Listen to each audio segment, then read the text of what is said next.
30 grains Monslag. Busog na busog sa magasin, no? Ang haba kasi, ang bigat.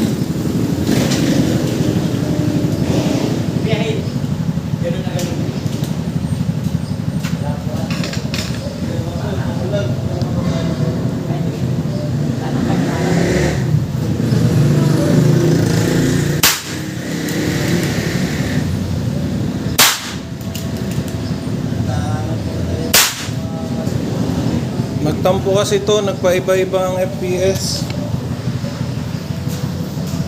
Nilinis ko yung mga regulator, okay na ulit.